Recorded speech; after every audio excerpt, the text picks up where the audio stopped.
i3 మీడియాకు స్వాగతం. June 4వ తేదీన అనంతపురం బెంగళూరు రైలు ప్రారంభోత్సవం.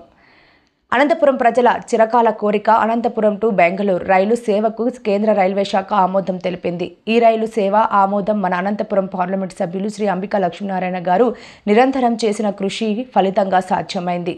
ఈ నూతన రైలు సేవను జూన్ 4, 2025 బుధవారం నాడు మధ్యాహ్నం 1:30 మన అనంతపురం పార్లమెంట్ సభ్యులు శ్రీ అంబికా లక్ష్మీనారాయణ గారి చేతుల మీదుగా అనంతపురం రైల్వే స్టేషన్లో ఘనంగా ప్రారంభించనున్నారు.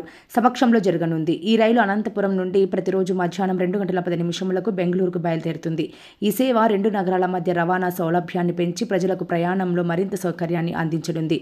ఈ రైలు ప్రారంభానికి కావలసిన అనుమతులు మంజూరు చేయడంలో సహకరించిన గౌరవ భారత ప్రధాని శ్రీ నరేంద్ర మోదీ గారికి, రాష్ట్ర ముఖ్యమంత్రి నారా చంద్రబాబు నాయుడు గారికి, కేంద్ర రైల్వే శాఖ మంత్రి శ్రీ అశ్విని వైష్ణవ్ గారికి, శ్రీ వి సోమన్న గారికి, అలాగే దక్షిణ మధ్య మరియు దక్షిణ పశ్చిమ రైల్వే జోన్ జనరల్ మేనేజర్లకు ఎంపీ గారు మనస్ఫూర్తిగా కృతజ్ఞతలు తెలిపారు.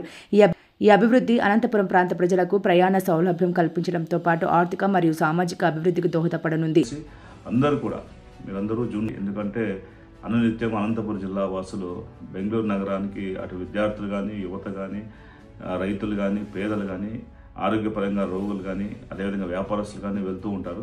వాళ్ళందరి సౌకర్యార్థం కేవలం 50 రూపాయల ఛార్జీతోనే బెంగళూరు వెళ్ళేటువంటి సౌకర్యం లభించింది. ఈ యొక్క సౌకర్యానికి మనకి అనుకూలత కల్పించినటువంటి గౌరవ ముఖ్యమంత్రి నారా చంద్రబాబు నాయుడు గారికి, అదేవిధంగా రైల్వే శాఖ మంత్రులు అశ్విని వైష్ణవ్ గారికి, సోమన్న గారికి, సౌత్ సెంట్రల్ రైల్వే జీఎం గారికి, సౌత్ వెస్టర్న్ రైల్వే జీఎం గారికి, ఇందుకు సహకరించిన ప్రతి ఒక్కరు కూడా హృదయపూర్వకమైన కృతజ్ఞతలు తెలియజేసుకుంటాను. దయచేసి అందరూ కూడా మీరందరూ జూన్ 4వ తారీఖున అనంతపురం రైల్వే స్టేషన్కి విచ్చేసి ఆ యొక్క ప్రారంభోత్సవ కార్యక్రమంలో మీ అందరూ శుభాశీస్సులు అందజేయవలసిందిగా కోరుకుంటూ, అదేవిధంగా ఈ రైలు సౌకర్యం గురించి ప్రతి గ్రామంలో తెలియజేసి పేదలకు ఉపయోగపడేటువంటి రైలు సౌకర్యం గురించి మనందరూ కూడా సోషల్ మీడియా ద్వారా కానీ వ్యక్తిగతంగా కానీ తెలియజేసినటువంటి అవసరం ఉంది. కాబట్టి ఆ విధంగా సహకరించాల్సిందిగా మిమ్మల్ని కోరుకుంటాం. Thank you very much.